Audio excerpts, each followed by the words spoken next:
In space news, we're doing a little bit of a rewind to 2019 to talk about a pivotal moment in the history of human space travel. On October 18th, NASA astronauts Jessica Meir and Christina Koch completed the first all-women spacewalk out of the International Space Station.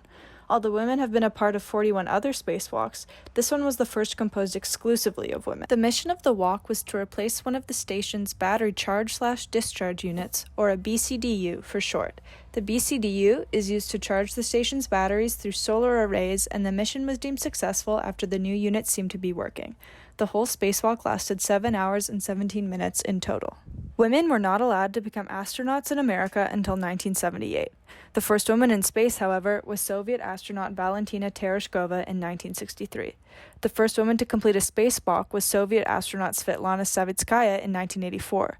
The first American woman in space was Sally Ride in 1983, and Catherine Sullivan was the first American woman to perform a spacewalk in 1984. So, Meir and Cook hold a place in the legacy of American women astronauts and in the broader history of a female presence in space. President Trump called the astronauts from Earth in congratulation and asserted that this was the first time for a woman outside of the space station, which was factually untrue. Meir became the 15th woman to do a spacewalk.